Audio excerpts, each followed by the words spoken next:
প্রত্যেক মানুষ নিজের জীবনে দুঃখ অনুভব করেন। প্রত্যেকের দুঃখ আলাদা হতে পারে। কারোর মনে এই দুঃখ থাকে যে সে তার বাবা মায়ের সব ইচ্ছে পূরণ করতে পারেননি। কেউ এটা ভেবে দুঃখ পান যে সে চিরকাল সদাচার করেছেন, সৎকর্ম করেছেন, কিন্তু তাও তাকে দুরাচারী বলে মনে করা হয়। কেউ এটা ভেবেও দুঃখ পান যে তার সামনে যে ব্যক্তি রয়েছেন তার চোখে তিনি শত্রু হয়ে উঠেছেন বা দুষ্ট হয়ে উঠেছেন, যেখানে তিনি হয়তো কোনো অনুচিত কাজই করেননি। এবার এই সমস্ত বিষয় নিয়ে ভেবে নিজের ব্যক্তিত্ব নিয়ে সন্দেহ প্রকাশ করবেন না। যদি নিজের ব্যক্তিত্ব নিয়ে কোনো সন্দেহ থেকে থাকে, তাহলে কর্ম সংক্রান্ত প্রশ্ন করুন যে আপনি যা করেছেন তাতে কি উচিত ছিল, কি অনুচিত ছিল। যেটা প্রয়োজন সেটা এটা বোঝার যে আপনার অন্তর্মন, আপনার বিবেক আপনাকে কি বলছে, আর আপনার অন্তর্মন আর আপনার বিবেক আপনাকে যেটা করতে বলবে শুধু সেটাই করুন। আর তারপরে এই সংসার কি বলবে, কি ভাববে সেসব নিয়ে ভাবতে যাবেন না। কারণ এই সংসার তো ঈশ্বরকেও প্রশ্ন করে থাকে, ঈশ্বরকেও দোষী মনে করে। কখনো কখনো যখন কোনো ঘটনা মানুষের ইচ্ছা অনুযায়ী ঘটে না, তখন মানুষ এটা বলে যে হে ঈশ্বর, আপনি আমার পাশে থাকলেন না, আপনি বড়ই কঠোর, এটা আপনার দোষ। যেখানে বেশিরভাগ সময় হয়তো সে নিজেই নিজের কর্মফল ভোগ করছে।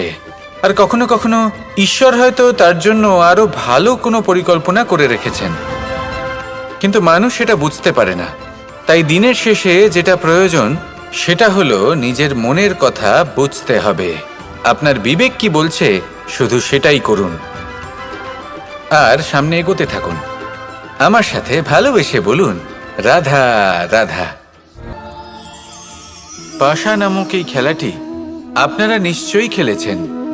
না খেলে থাকলে দেখেছেন, আর যদি দেখেও না থাকেন তাহলে নিশ্চিত রূপে শুনেছেন। মহাভারতের এই মহাযুদ্ধ কোথাও না কোথাও এই পাশা নামক খেলার কারণে হয়েছিল। পাশার এই বিচিত্র খেলা, দান, এইসবের কারণে কেউ নিজের মাথায় রাজ মুকুট পরিধান করেছিলেন, আবার সেখানে পরাজিত হওয়ার জন্য কাউকে বনবাসও ভোগ করতে হয়েছিল। কিন্তু এই খেলা সমাপ্ত হওয়ার পরে সমস্ত ঘুঁটি আর এই পাশার ছক একই পুটলিতে স্থান পেল। এটাই হলো আমাদের জীবন। এই সংসারে আমরা জয় পরাজয়ের বিষয়ে এতটাই ভাবি, এত চিন্তা করি যে এই জীবনের খেলার আনন্দটাই উপভোগ করতে পারি না। আর অবশেষে কি হয়? কেউ জয়ী হন, কেউ পরাজিত হন, কিন্তু দুজনেই একই স্থানে পৌঁছে যান। প্রত্যেক ব্যক্তি মৃত্যুর পরে একটি নির্দিষ্ট স্থানেই পৌঁছতে বাধ্য, কিন্তু ততক্ষণ এই জীবন, এই খেলা, তার আনন্দ উপভোগ করুন।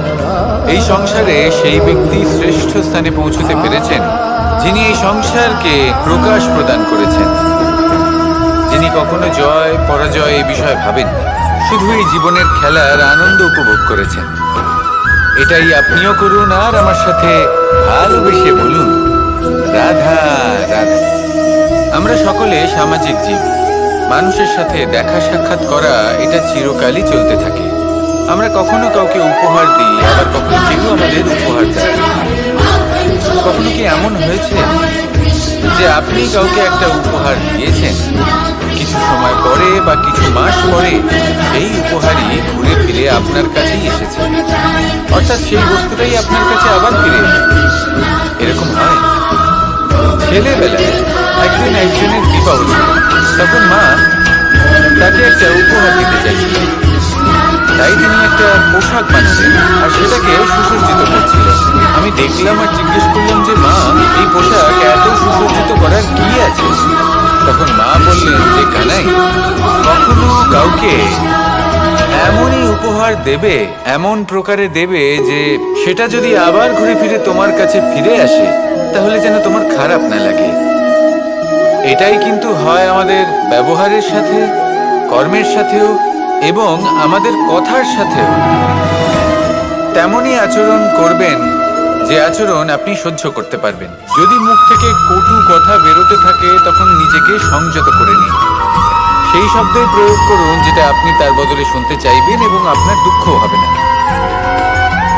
কারণ আপনার কর্ম এমন একটা উপহার যেটা আবার ঘুরে ফিরে ফলস্বরূপ আপনার কাছেই আসবে। সেই জন্য নিজের আচরণ শুভ করুন, নিজের মানসিকতা শুভ করুন, নিজের মুখ থেকে মধুর বাণী নিঃসৃত করুন, আর এইভাবেই মধুরভাবে বলুন, রাধা রাধা। এই সংসারে একটা শব্দ আছে যার বিষয়ে মানুষ অত্যাধিক চিন্তা ভাবনা করে, আর সেই শব্দ হলো অস্তিত্ব, পরিচয়। প্রত্যেক ব্যক্তি এই সংসারে নিজের অস্তিত্ব করতে চায়, আর ছোট থেকে এটাই হয়। যখন আমরা শ্রেণীকক্ষে যাই, পড়তে যাই, তখন আমরা এটাই ভাবি যে আমরা নিজেদের অস্তিত্ব গড়ব, সুনাম অর্জন করব। সকল ব্যক্তি যাতে এটাই বলে যে এই হলো সর্বশ্রেষ্ঠ ছাত্র, আর এটাই আমাদের পরিচয়। কার্যক্ষেত্রেও আমরা ঠিক এটাই চেষ্টা করি, পরিশ্রম করতে থাকি এবং ভবিষ্যতে গিয়ে আমরা নিজেদের পরিচয় খুঁজে পাই। পরিচয়ের সাথে সাফল্য আসে, আর সাফল্যের সাথে আসে অস্তিত্ব। আর যখন এই দুটি সংযুক্ত হয়, তখন মানুষ অসফলতার কথা ভেবে ভয়ভীত হয়ে পড়ে, আর এটা ভাবতে থাকে যে যদি আমি অসফল হই তাহলে সেই পরিচিতির কি হবে, সেই নামের কি হবে, সেই সব কিছু যে আমি অর্জন করেছি তার কি হবে। সে ভয়ভীত হয়ে পড়ে, আর এই ভয়ের কারণে তার বিকাশ কোথাও না কোথাও অবরুদ্ধ হয়। সে শ্রেষ্ঠ কর্ম করা বন্ধ করে দেয় এবং শুধুই সুরক্ষিত থাকতে চেষ্টা করে। আর অসফল হলে তাতে ভয় পাওয়ার কোনো প্রয়োজন নেই, কারণ যখন আপনি সফল হন তখন এই সাফল্য আপনার পরিচয় এই সংসারের সাথে করায়। কিন্তু যখন আপনি অসফল হয়ে থাকেন তখন এই অসফলতা এই সংসারের পরিচয় আপনার সাথে করায়, যা অত্যন্ত আবশ্যক। অসফলতা প্রত্যেকের জীবনেই আসবে, তার সম্মুখীন হন আর তার থেকে শিক্ষা লাভ করুন।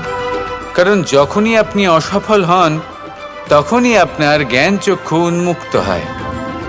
আসুন আমার সাথে ভালোবেসে বলুন, রামায়ণের একটা অত্যন্ত শ্রেষ্ঠ কাহিনী আছে যেটা খুব অমূল্য শিক্ষাদান করে। দশানন যখন ধরাশায়ী হলেন এবং মৃত্যুশয্যায় শুয়েছিলেন, ওনার শেষ নিঃশ্বাস ত্যাগের সময় শ্রীরাম লক্ষ্মণকে বললেন যে হে লক্ষ্মণ, রাবণের কাছে যাও, ওখানে যাও, ওনার থেকে কিছু জ্ঞান অর্জন করে এসো। উনি হলেন মহাজ্ঞানী, আর ওনার থেকে জ্ঞান অর্জনের এটাই শ্রেষ্ঠ সুযোগ। লক্ষ্মণ প্রথমে মানতে চাইলেন না, কিন্তু শ্রীরাম বোঝানোর পরে লক্ষ্মণ ওনার কাছে গেলেন, রাবণের মাথার কাছে গেলেন আর বললেন, দাদা বলেছেন আপনার থেকে জ্ঞান অর্জন করতে। রাবণ কিছুই বললেন না। লক্ষ্মণ বললেন, আপনি তো দেখছি খুব অহংকারী, মৃত্যুশয্যায় শুয়ে আছেন, শেষ নিঃশ্বাস ত্যাগ করতে চলেছেন, আর তাও এত অহংকার। রাবণ বললেন, নিজের দাদা রামকে ডাকো। শ্রীরাম এলেন, রাবণের পায়ের কাছে এসে দাঁড়ালেন।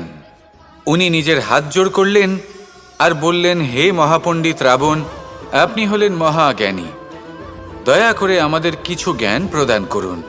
রাবণ বিনম্র চিত্তে ওনার কথা শুনলেন, খুব বিনম্র চিত্তে ক্ষমা প্রার্থনাও করলেন, আর এই সংসার একটি অত্যন্ত শ্রেষ্ঠ জ্ঞান লাভ করল।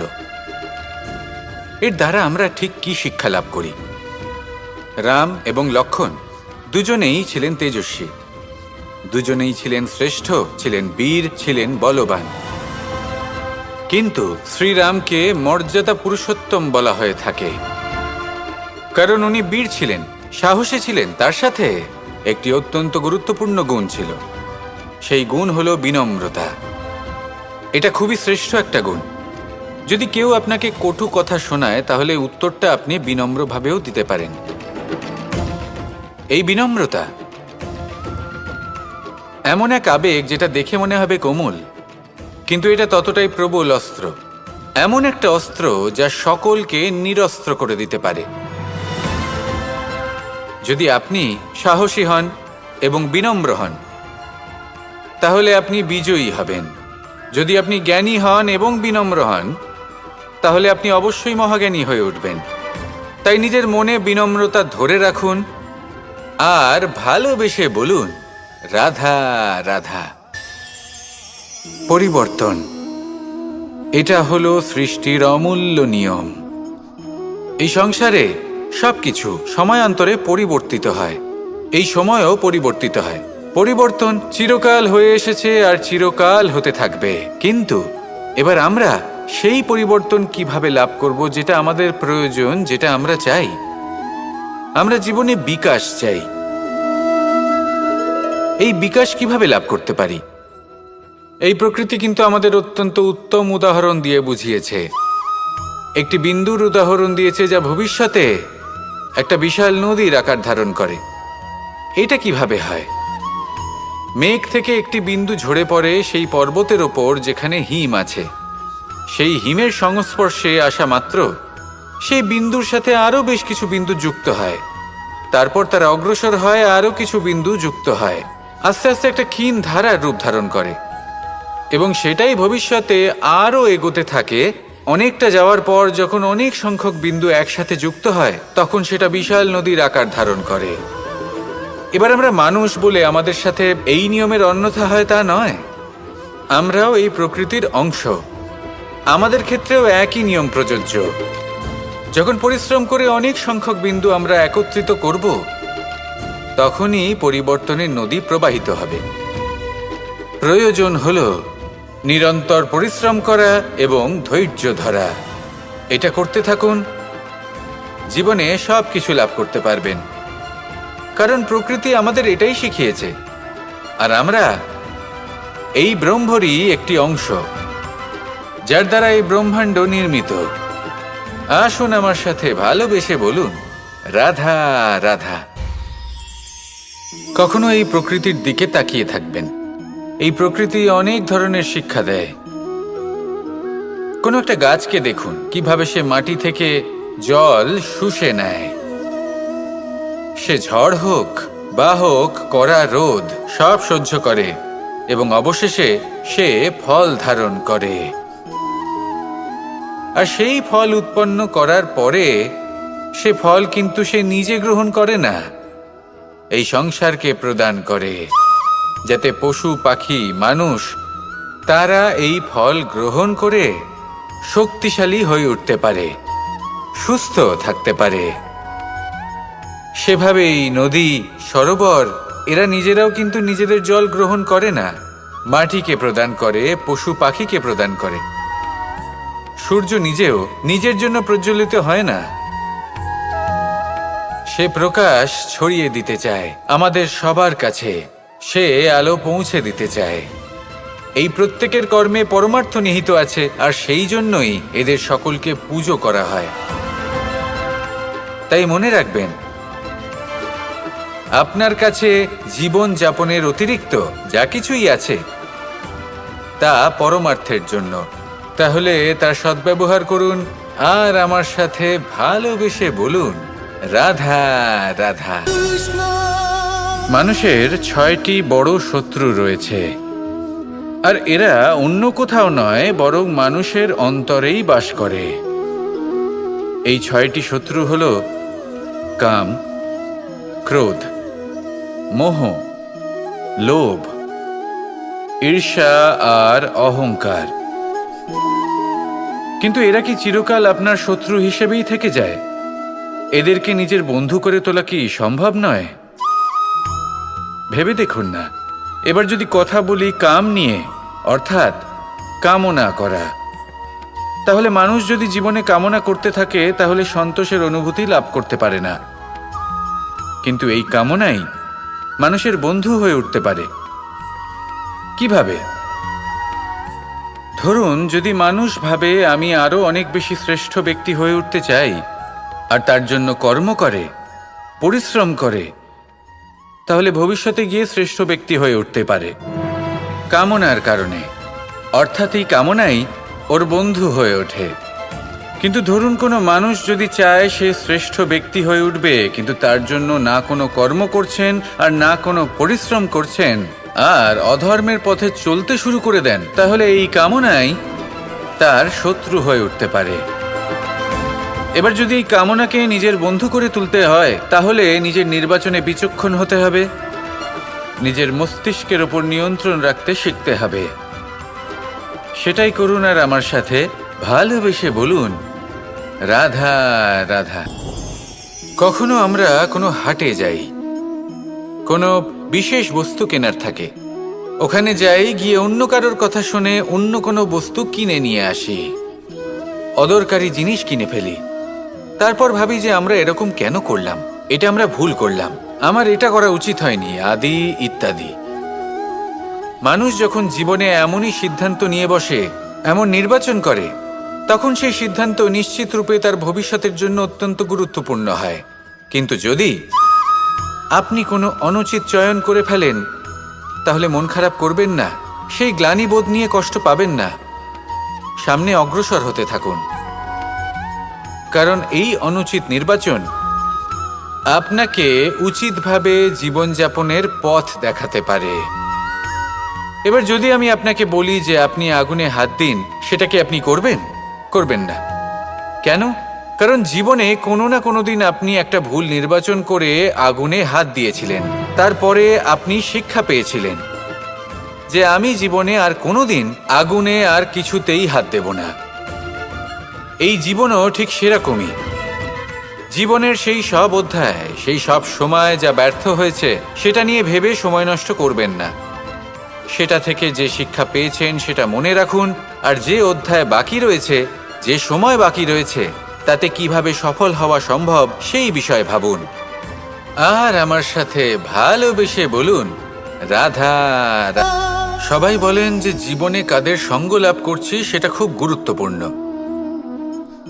এক ঝুড়ি ফলের মধ্যে যদি একটা পচা ফল আপনি রেখে দেন, তাহলে আস্তে আস্তে সমস্ত ফল পচে যায়।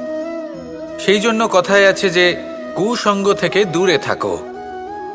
কিন্তু কি করা যায়? এই সংসার খুবই ছোট। যেখানে আমরা কাজ করি, যেখানে আমরা থাকি, যে পথে আমরা আসা যাওয়া করে থাকি, যে পথে আমরা ভ্রমণ করি, সেখানে এমন অনেক সংখ্যক ব্যক্তি থাকেন যাকে দেখে আমরা মনে করি যে এদের থেকে দূরে থাকতে হবে। তখন আমরা কি করতে পারি? তাদের কি আমরা পরিত্যাগ করব? তাহলে এই সংসারে এমন অনেক মানুষ আছেন, তাহলে কি সংসারই পরিত্যাগ করব? না, সেই ফলের মতন হবেন না যারা একটি পচা ফলের উপস্থিতির জন্য নিজেরাও নষ্ট হয়ে যান। বরং হয়ে উঠুন চন্দন বৃক্ষের মতন, যেটা আসলে সাপেদের বাসস্থান, যেখানে অনেক সংখ্যক অত্যন্ত ভয়ানক বিষধর সাপ থাকে। তারপরেও এই চন্দন, সে কিন্তু নিজের শ্রেষ্ঠত্ব হারায় না, এর মূল্য কিন্তু সেই একই থাকে। মনে রাখবেন, এই সংসারে নিজের সঙ্গ বদলানোর পূর্বে নিজেকে বদলান। নিজেকে কিছুটা এমনভাবে গড়ে তুলুন যে কেউ আসুক না কেন, সে যেন আপনাকে বিভ্রান্ত বা দূষিত না করতে পারে। আসুন আমার সাথে ভালোবেসে বলুন, রাধার। এই সংসারে ভৌতিক বস্তুরও নিয়তি আছে। যারাই এই সংসারে আসে বা উৎপন্ন হয়, তারা কিছুমাত্র সময় পর্যন্তই এখানে থাকতে পারে, আর তারপরে সেও লুপ্ত হয়ে যায়। অর্থাৎ সে নিজেও এই পঞ্চমহাভূতে সমাহিত হয়ে যায়। আমাদের সাথেও ঠিক এটাই হয়। সেই জন্যই ঈশ্বর দ্বারা প্রদত্ত এই উপহারের বিষয়ে ভাবুন, এই জীবনের বিষয়ে ভাবুন। ঠিক যেমন বিশ্বাস ভঙ্গ হলে কোনো ব্যক্তি আমাদের কাছে অপরিচিত হয়ে যান, ঠিক সেরকমই শেষ নিঃশ্বাস ত্যাগের পর এই শরীরও আমাদের কাছে পরই হয়ে যায়। তাই এই শরীর থাকাকালীন শ্রেষ্ঠভাবে একে সদ্ব্যবহার করুন, এই জীবনে শ্রেষ্ঠ কর্ম করুন। আর এই জীবনকে শ্রেষ্ঠভাবে যাপন করার জন্য কিছু কথা বোঝা প্রয়োজনীয়। যদি আপনি কারোর প্রশংসা করেন, তাহলে পূর্ণ হৃদয় দিয়ে করুন। যদি আপনি হস্তক্ষেপ করে থাকেন, তাহলে মস্তিষ্ক দ্বারা করুন। যদি আপনি সমীক্ষা করেন, তাহলে বিবেক দ্বারা করুন। যদি আপনি ধন অর্জন করতে চান, তাহলে নীতি অনুসারে চলুন। যদি জীবনযাপন করতে চান, তাহলে রীতি মেনে করুন। আর যদি ঈশ্বরের ভজন করতে চান, তাহলে ভক্তিভাব নিয়ে করুন। শুধু এই কথা মনে রাখবেন যে আপনার এই জীবন কিন্তু অনিশ্চিত কাল পর্যন্তই আছে। কতক্ষণ আছে সেটা কেউ জানে না। তাই কিছু মুহূর্ত যেটা যাপন করতে আমরা এখানে এসেছি, সেখানে ক্রোধ, অহংকার, ঈর্ষা এইসব আবেগের কি গুরুত্ব বলুন তো?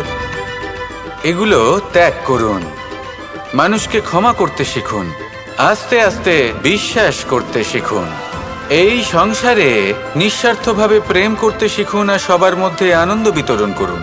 তাই এই সব গুণ যদি আপনি আত্মসাৎ করতে পারেন, তাহলে আপনার জীবনে শুধু আনন্দ এবং আনন্দই বিরাজমান হবে। আসুন আমার সাথে ভালোবেসে বলুন, রাধা রাধা। এই জীবনে আমরা কখনো না কখনো জয়ী হয়েছি, আবার কখনো পরাজয়েরও সম্মুখীন হয়েছি। কিন্তু একটা কথা বোঝা খুব প্রয়োজনীয়, যখন আমরা বিজয়ী হই তখন অবশ্যই উৎসব পালন করা উচিত, কিন্তু অহংকার করা উচিত নয়। সেখানে যখন আপনি পরাজিত হন তখন বিফল হওয়ার শোক পালন করবেন না, এই মনকে কুণ্ঠিত হতে দেবেন না। মনকে একাগ্রচিত্ত করুন, এই ইতিবাচক মনোভাব নিয়ে অগ্রসর হন। এই ইতিবাচক ভাবনা মনে জাগ্রত করার জন্য প্রথমে এটা বোঝা প্রয়োজনীয় যে ঈশ্বর ভেঙে যাওয়া বস্তুকেও সুন্দরভাবে ব্যবহার করে থাকেন। মেঘ যখন ভেঙে পড়ে তখন আমরা বর্ষাকে পাই, সেই বর্ষা যা এই ধরিত্রীকে শান্ত করে।